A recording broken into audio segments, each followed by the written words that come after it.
Good morning, Delaware. I figure it's Christmas Eve. I don't want to shout today, but I hope everybody is having just a wonderful Christmas Eve. We are going to do a little special Christmas show today. Good morning, Nicole. Good morning, George. And I Hannah. like your soft, sultry tones. Oh, thank you. This is my public radio voice.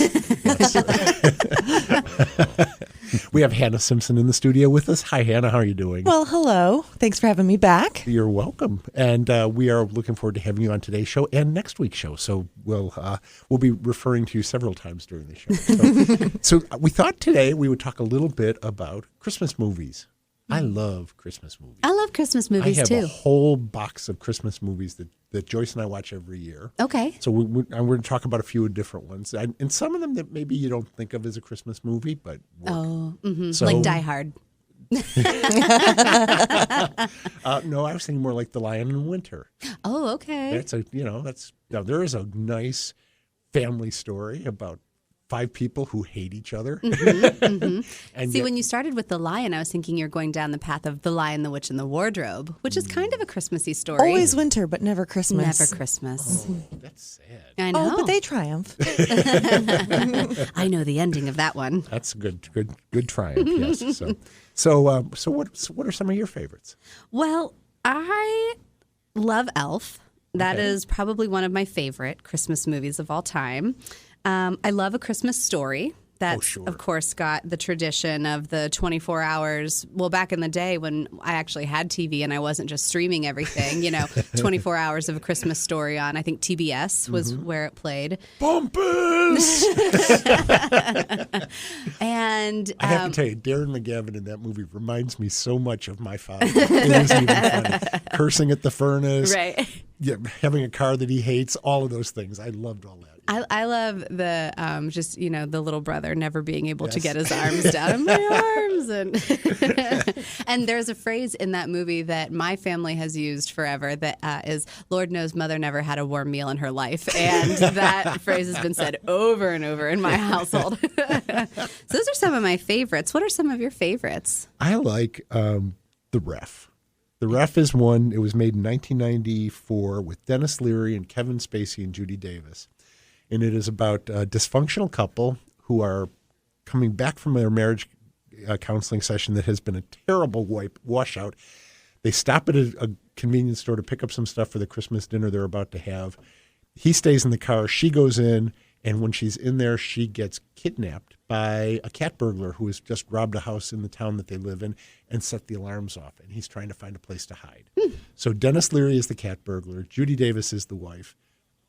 Kevin Spacey is the husband, and hilarity ensues because these two can't stop fighting even when there's a gun held to their head. Oh, I love it. And they Yes. are constantly picking on each other, and Dennis Leary is just bumfuzzled by these people. He just does not understand how they can be so rich and so unhappy. Right. Then their son comes home from military school after having just blackmailed the commandant of the school. And Glynis Johns appears as the mother-in-law from hell, and it is The just perfect picture of dysfunction. one layer of it after another of humor in this movie. I just absolutely love it. So it's one, we always watch that at the very end of the holiday season when we've had it up to here with Sweetness and Light. So Yeah. that's kind of like the wrap up. So Hannah, what's yours? Oh, I really am very much a Christmas person, so I watch a lot of them. A Muppets Christmas Carol. Oh, that's yes. a good one. Always a good one. Yes. White Christmas is my family's perennial favorite. That's usually our first movie to watch. Is White We're Christmas. saving it for Christmas. I'm saving it for Christmas Eve this year. And then my underrated one is a 1945 film called Christmas in Connecticut. I love Yes. that movie. It is. Right. I Dennis Morgan and Barbara Yes. Stanwyck. Oh, Barbara Stanwyck. Yes. And I actually introduced it to my boyfriend this year, and he keeps coming back to it. He thought he was going to dislike it, but he keeps talking about it and saying, how to rock a rocking chair, she's a columnist for a magazine who sells herself as this housewife on a farm in Connecticut, and she has a loving baby, and she cooks all these fancy meals. But in reality, she is a fabulous single woman living in New York City, buying herself mink coats.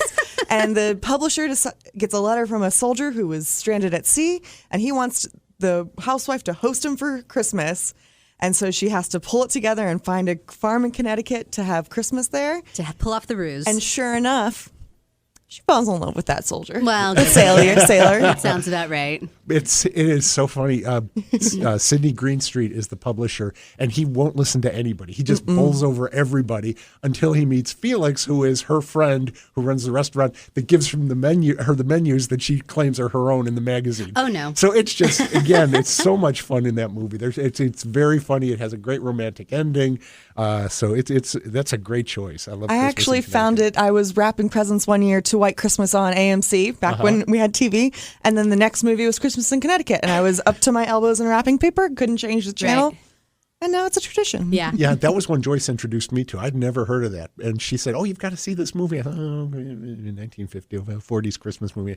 And I fell in love. It's charming. Every year we have to watch that one. So. Well, we also have, I had my book club that Hannah's also a part of, and we met this last week, and we got a good question, which were, what are some of the modern, like, Christmas movies that have been released on streaming services that you've been into lately that aren't necessarily Hallmarky, but are maybe just a little bit different? And one of my new favorites, I have two, actually.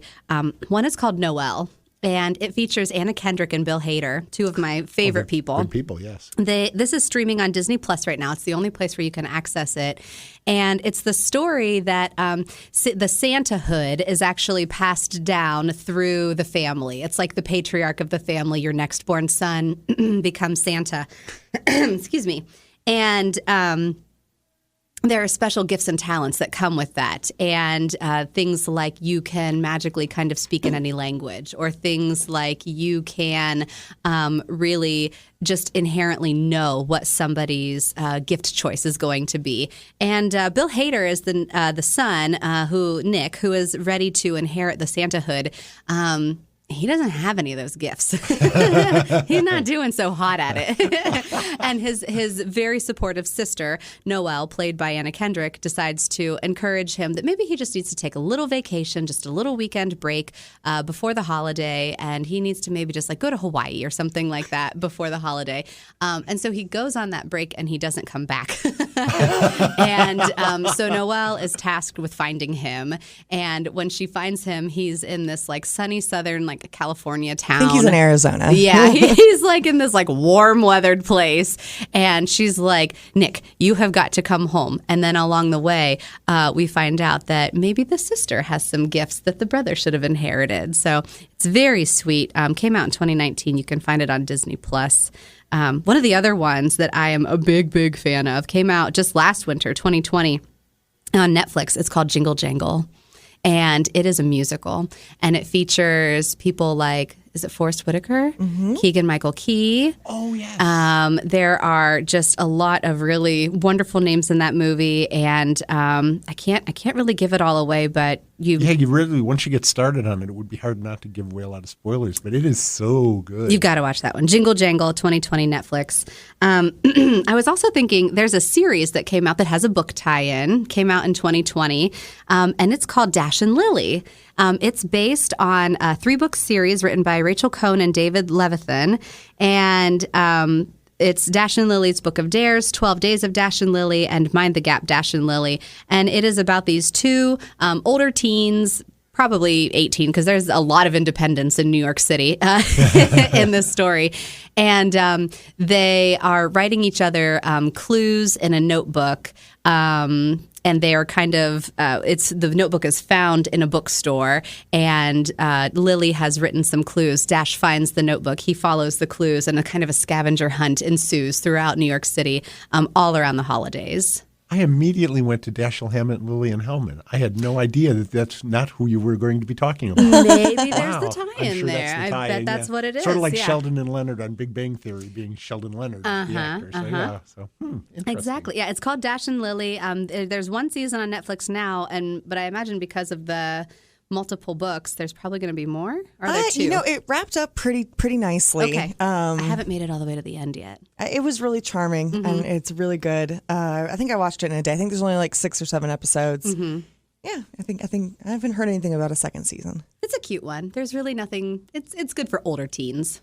I have one other favorite Christmas movie that's not particularly new, but it's one that almost nobody's ever heard of because, as far as I know, it's never been released on video. It was in the theaters when it first came out.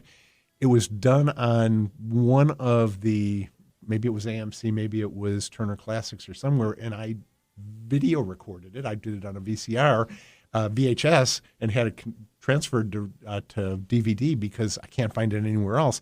And it's a movie called Comfort and Joy. It was directed by Bill Forsyth, who did Local Hero and some other movies. He's a Scottish filmmaker. And this is set in, I can't remember if it was Glasgow or Edinburgh, but it's about a radio announcer whose girlfriend leaves him right before Christmas, and he's really depressed, and he's trying to find something else to make his life meaningful. And he gets in the middle of a fight between two ice cream distributors in town who are like mafia bosses fighting over who's going to have what territories.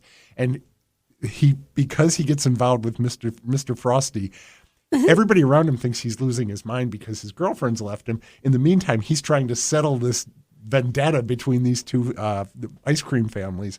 And it's just a charming little movie. And the lead is Bill Patterson, who is a really dependable British actor, and he plays this part so well. He's got this hangdog attitude through most of the movie until he kind of gets to the solution of how he can bring them together.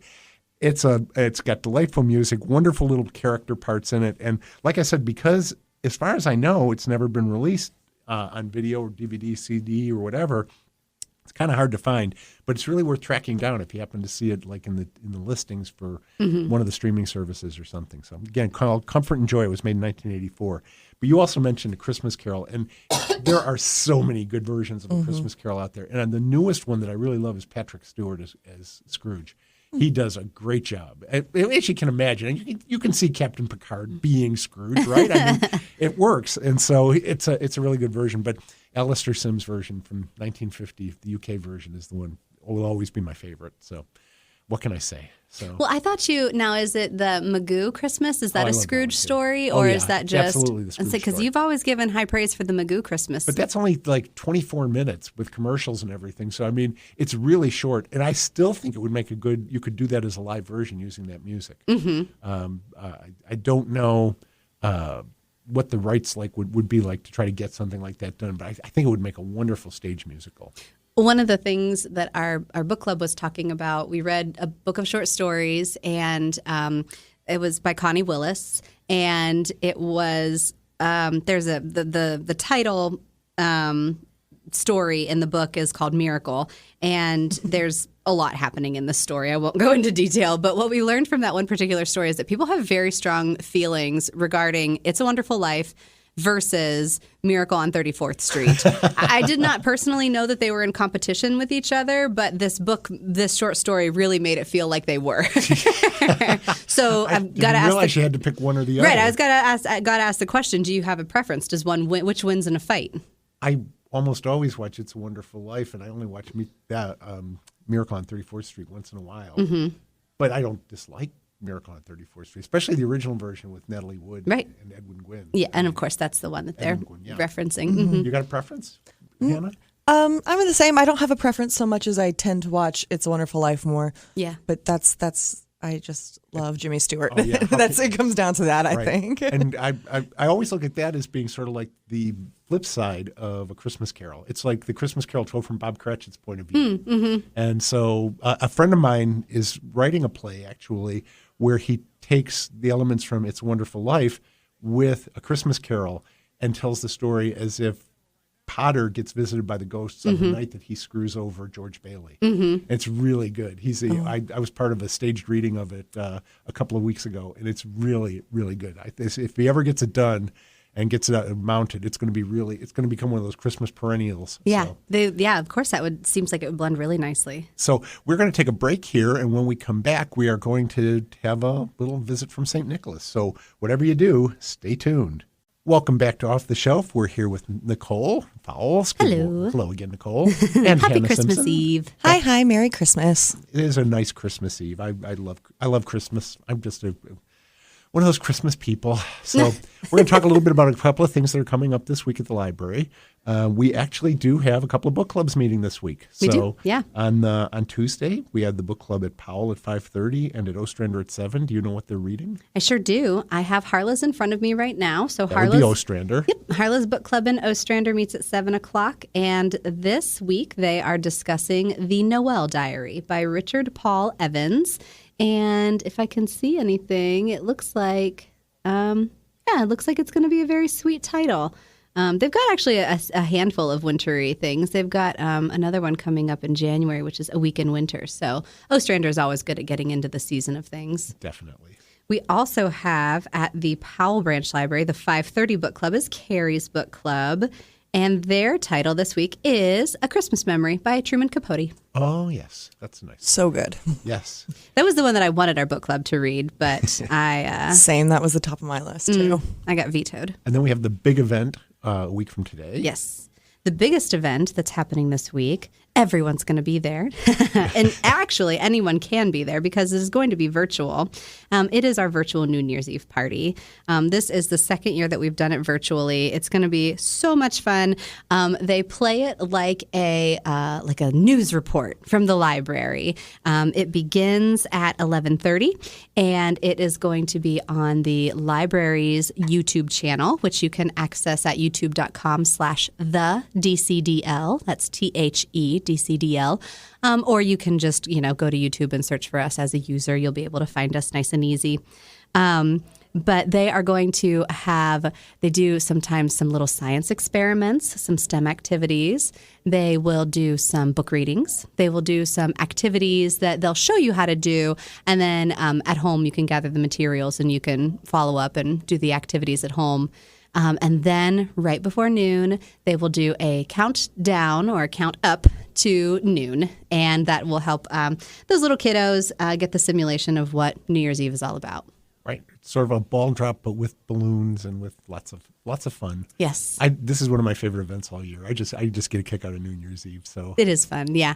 And Bridget promised us that she would not get herself too worked up, and she would keep it nice and safe while she is getting everything ready. Because last year I felt like she was going to pass out from all the energy that she was trying to muster whenever, because she had just a little bit of time to fill. Yeah.